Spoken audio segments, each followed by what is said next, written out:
자, 오늘 새로운 아침입니다. 스가랴 14장 9절에서 15절 말씀으로 하나님 말씀 나눌 때 영적인 교훈과 기도 제목을 나눕니다. 자, 기도 제목입니다. 한번 따라 하십니다. 온 세상의 왕이 되실 하나님을 바라보며 매 순간마다 하나님의 주권과 통치를 인정하며 살아가게 하소서. 아멘. 네, 오늘 주시는 이 말씀의 제목과 기도 제목으로 여러분의 인생에 큰 목표가 생기고 또 삶의 방향이 올바로 되기를 주의 이름으로 축복합니다. 사람들은 세상의 마지막 날을 말할 때 대부분 두려움과 불안을 느낍니다. 기후변화, 전쟁, 핵무기, AI의 통제 불능 등 많은 사람들이 인간 문명의 파멸을 세상의 마지막 날이 될 것이라고 상상을 합니다. 그러나 성경은 종말을 그렇게 묘사하지 않습니다. 성경이 말하는 그날은 파괴의 날이 아니라 하나님의 통치가 완성되고 모든 피조물이 하나님의 주권 아래서 회복되는 날입니다. 따라서 성도는 세상의 종말을 두려움으로가 아니라 소망으로 바라보는 믿음의 사람이 되어야 합니다. 오늘 본문 스가랴 14장은 그 마지막 날 여호와께서 온 세상의 왕으로 등극하시는 장면을 보여줍니다. 그날을 바라보는 성도는 어떤 믿음의 자세로 살아야 되는지 말씀을 살펴보겠습니다. 첫 번째, 하나님은 천하를 다스리시는 유일한 왕이 되심을 믿어야 합니다. 9절을 봅니다. 여호와께서 천하의 왕이 되시리니 그날에는 여호와께서 홀로 한 분이실 것이요 그의 이름이 홀로 하나이실 것이라. 마지막 날에는 여호와께서 천하의 왕이 되신다는 이 말씀은 이 세상에 있는 왕들과 신이라 불리는 우상들이 완전히 사라질 것을 말씀하는 겁니다. 오직 하나님 한 분만이 왕으로 불리는 날이 온다라는 겁니다.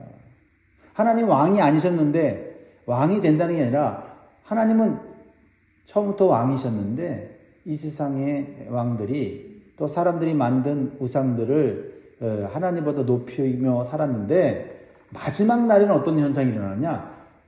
사람 왕도 없어질 거고 사람들이 만든 신이라 하는 우상도 사라질 것이기 때문에 오직 하나님만이 왕으로서 인정받고 찬양받는 날이 온다라는 겁니다. 그래서 우리는요, 하나님을 왕으로 모시고 살아가는 삶을 우리는 훈련하고 연습해야 될 줄 믿습니다. 스가랴서는 종말의 날에 온 세상이 하나님의 통치 아래 통일될 것을 예언하고 있어요. 이스라엘만의 하나님이 아니라 모든 민족의 왕이 되시는 하나님, 하나님의 이름만이 예배받고 그 하나님의 주권이 온 세상에 드러나는 날이 바로 이 세상의 마지막 날이다. 그리고 새로운 나라가 시작되는 날이다. 얼마나 우리에게 소망과 기대를 줍니까? 스가랴는 선지자로서 바벨론 포로에서 돌아온 유다 백성들에게 하나님의 예언의 말씀을 전했습니다. 그 당시 이스라엘은요, 아직 주변 강대국들의 통치 아래 있었죠. 페르시아, 헬라, 애굽 등의 세상 나라의 통치를 받고 있었습니다. 그러므로 여호와께서 천하의 왕이 되신다라는 선언은 현실적으로는 불가능해 보이죠. 그러나 정치적 현실을 넘어선 신앙적인 교훈일 뿐만 아니라 이것은 예언이고 성취될 미래였다라는 거죠. 눈앞의 권력보다 하나님의 궁극적인 통치를 바라보는 것이 바로 성도의 올바른 자세인 줄 믿습니다. 사랑하는 성도 여러분, 하나님의 통치는 시간과 공간을 초월하는 절대 주권이에요. 지금은 세상이 혼란스럽고 악이 승리하는 것처럼 보여도 결국 모든 이 세상의 왕국은 무너지고 하나님 한 분의 나라만 영원히 설 것입니다. 믿으십니까? 아멘. 프랑스의 태양 왕으로 불렸던 루이 14세는 죽기 전에 나의 장례식에는 성당의 모든 촛불은 끄고 내 간후에 하나의 촛불만 켜라고 명령했습니다. 그 빛은 왕의 영광을 상징한다고 죽어가면서도 그렇게 명령했어요. 그러나 장례식 날에 설교자 보수종 주교는 강단에 올라서 이렇게 외쳤습니다. 하나님만이 위대하시다 하면서 그 촛불을 꺼뜨렸어요. 무엇을 상징합니까? 인간의 영광은 잠시지만 하나님의 왕권은 영원하다는 것을 보여주는 그림인 것입니다. 우리는 그런 자세로 살아야 됩니다. 세상의 빛은 다 꺼버리고 오직 하나님만 빛만 우리가 드러내는 삶을 살아야 되겠습니다. 아우구스티누스는 이렇게 얘기했어요. 세상의 왕들은 권자에서 내려오지만 하나님은 영원히 보좌에 앉아 계시다. 참 이런 믿음이 우리 모든 성도들에게 있으면 좋겠어요. 사랑하는 성도 여러분, 오늘날 우리는 세상의 왕으로 군림하는 사람뿐만 아니라 돈, 명예, 권력에 쉽게 무릎을 꿇습니다. 그러나 믿음의 사람은 보이지 않는 하나님의 왕권을 믿는 사람이에요. 모래 위에 지은 집은 무너지지만 반석 위에 세운 집은 결코 흔들리지 않듯이 하나님의 통치 위에 세운 우리의 삶은 마지막 날까지 흔들리지 않는 줄 믿습니다. 그러므로 오늘 세상을 다스리시는 분이 하나님이심을 다시 한번 믿으시기 바랍니다. 세상의 권세가 아니라 보좌에 앉으신 하나님만을 왕으로 섬기면서 오늘도 그분의 통치를 따라가는 저와 여러분 되기를 주의 이름으로 축복합니다. 두 번째로 주시는 교훈은 하나님의 백성을 위해 예비하신 회복과 안식을 기대하며 살아야 합니다. 안식이 없는 삶, 평강이 없는 삶을 바라보며 절망할 것이 아니라 그래서 하나님께서 회복하실 안식, 평안을 우리는 소망하며 살아야 한다라는 겁니다. 10절을 보면 이렇게 나와 있죠. 온 땅이 아라바 같이 되되 게바에서 예루살렘 남쪽 림몬까지 이를 것이며 예루살렘이 높이 들려 그 본초에 있으리니 베냐민 문에서부터 천문자리와 성 모퉁이 문까지 또 하나늘 망다에서부터 왕의 포도주 짜는 곳까지라. 11절 같이 있습니다. 사람이 그 가운데에 살며 다시는 저주가 있지 아니하리니 예루살렘이 평안히 서리로다. 이 장면은 폐허가 된 예루살렘이 다시 회복하고 하나님의 영광이 그곳에 임할 것을 말씀하고 있는 것입니다. 고대 예루살렘은 산 위에 있는 도시였지만 전쟁과 포로로 폐허가 되었습니다. 하나님은 그러나 예루살렘이 높이 들려서 본초에 있으리라고 말씀하십니다. 그리고 하나님의 백성을 다시 회복할 것이라고 약속하고 있습니다. 1차적으로는 포로에서 돌아온 유다 백성들과 그리고 예루살렘 성을 다시 회복시킬 것이라고 말씀하시는 것이지만 이것은 궁극적으로 종말에 하나님께서 새 예루살렘을 세우시는 하나님의 놀라운 비전을 선포하고 있는 것입니다. 그렇습니다. 하나님은 단순히 땅을 회복시키는 것이 아니라 죄와 저주로 무너진 백성들의 마음을 새롭게 하셔서 평안한 삶을 살게 하신다고 말씀하세요. 여기서 다시 11절에 다시 저주가 있지 아니하리니 하는 말씀은 너무나도 엄청난 선포입니다. 이것은 창세기 3장의 저주가 종말에 완전히 사라질 것을 예언하는 거거든요. 저주는 어떻게 일어났습니까? 그들이 하나님 말씀에 불순종하여 선악과를 따먹음으로 하나님과의 관계가 끊어졌죠. 그래서 그들의 삶에 저주가 생긴 거예요. 그렇죠? 그래서 어떤 저주를 받았습니까? 땅이 저주를 받게 되었고 인간은 고통과 죽음 아래에서 살게 되었습니다. 그런데 스가랴는 종말의 때 그리스도의 구속 사역을 통해서 이 저주가 완전히 사라질 것을 예언하는 거예요. 이 말씀은 요한계시록 22장 3절에서 성취가 되는데요. 요한계시록 22장 3절에 보면 다시 저주가 없으며 하나님과 그 어린 양의 보좌가 그 가운데에 있으리니 라고 말씀하고 있습니다. 그래서 저주가 없으리라는 이 선언은 에덴의 회복, 곧 하나님이 친히 거하시는 새 창조의 상태를 예표하고 있는 거예요.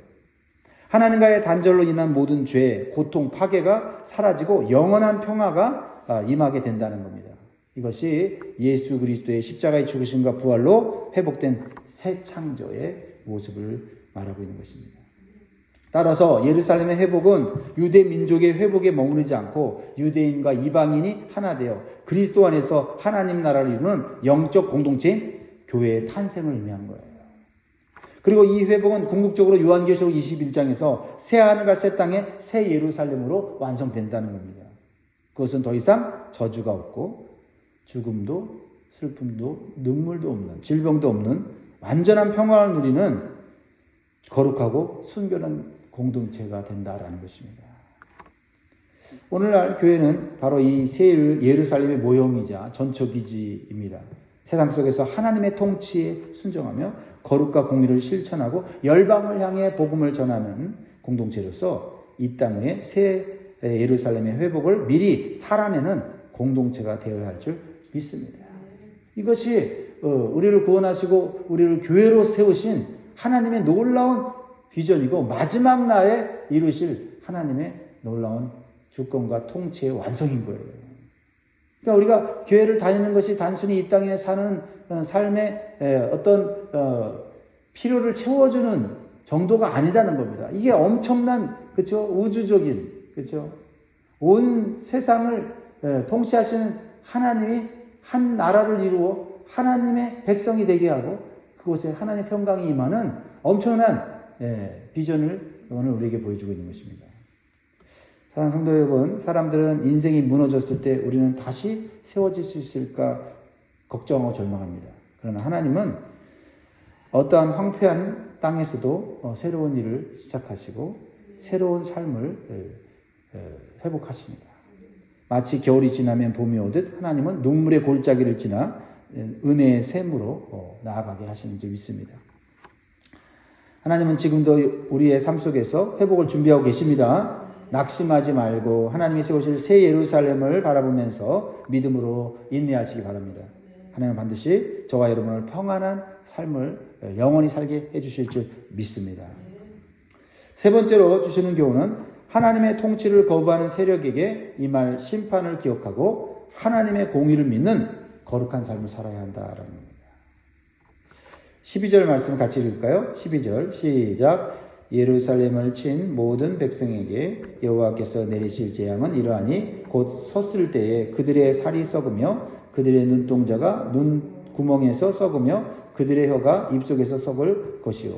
굉장히 비참한 상당히 처절한 그런 전쟁터에서의 어떤 모습을 보여주고 있어요. 스가랴는 마지막 날 하나님의 통치를 거부한 자들에게 임할 무서운 심판을 예고하고 있습니다. 그들의 살이 썩고 눈동자가 그 눈구멍에서 썩으며 혀가 입속에 썩는 표현은 하나님의 거룩한 심판의 철저함과 두려움을 상징적으로 표현하는 내용입니다. 그리고 고대의 근동의 전쟁에서는 전염병과 부패가 전쟁의 상징이었어요. 하나님께서 그들의 살이 서 있을 때 썩게 하신다는 이 표현은 그분의 심판이 자연재해나 인간의 무기로 설명할 수 없는 초자연적 재앙임을 나타내고 있는 겁니다. 이것은 하나님의 주권이 단순히 인간의 영역을 넘어서 우주적 질서까지 통치하고 계심을 보여주는 겁니다. 하나님은 한 민족, 한 나라, 한 지역의 신이 아닙니다. 온 세상을 다스리시는 만왕의 왕이십니다. 오늘날 사람들은 심판이 없다 생각하며 마음껏 죄를 짓습니다. 하지만 하나님은 잠잠히 기다리실 뿐 결코 잊지 않고 계십니다. 불의가 잠시 번성해도 결국 하나님의 정의는 드러납니다. 마치 해가 구름 뒤에, 먹구름 뒤에 가려져 있어도 사라지지 않는 것처럼 말입니다. 사랑하는 성도 여러분, 하나님의 공의는 두려움이 아니라 거룩한 삶으로의 초대예요. 그렇죠? 하나님의 공의가 있다고 하는 것은 우리는 이 땅 가운데 불의가 가득하고 또 정의가 무너진다 할지라도 우리가 소망을 갖고 살 수 있는 기준이 되는 거죠. 그러므로 세상의 불의와 타협하지 마시고요. 정의와 진리를 사랑하시기 바랍니다. 그리고 하나님의 심판을 믿는 사람만이 오늘을 또한 경건하게 살 수 있다는 것이에요. 그래서 우리가 하나님을 사랑의 하나님이라고 믿고 살면 느슨해질 수가 있어요. 그렇죠? 버릇없는 자녀처럼 되어질 수 있다는 겁니다. 그러나 하나님의 심판이 있다고 하는 것을 생각할 때 오늘도 우리는 우리 안에 있는 죄악과 싸워야 되고요. 또 우리 밖에 있는 세상의 유혹과 죄의 유혹과 마귀와 싸워 이겨야 될 줄 믿습니다. 말씀을 맺겠습니다. 스가랴 14장은 여호와의 날을 두려움의 날이 아니라 소망의 날로 선포합니다. 그날은 하나님이 온 세상의 왕으로 드러나시고 하나님의 백성은 회복과 평안을 누리며 하나님의 공의를 완전히 서게 될 것입니다. 그러므로 우리는 종말을 준비하는 자로서 하나님의 왕되심을 믿으시고 회복의 약속을 소망하시면서 하나님 앞에서 거룩한 삶을 살아야 될 줄 믿습니다. 이 세상은 흔들리지만 하나님의 나라는 흔들리지 않습니다. 하나님의 통치 아래 사는 자는 마지막 날에도 평안히 서게 될 것입니다. 오늘 우리 같이 선포하며 말씀 마치면 좋겠습니다. 하나님은 따라합니다. 하나님은 온 천하의 왕이십니다. 그분이 바로 나의 왕이십니다. 아멘. 기도하겠습니다.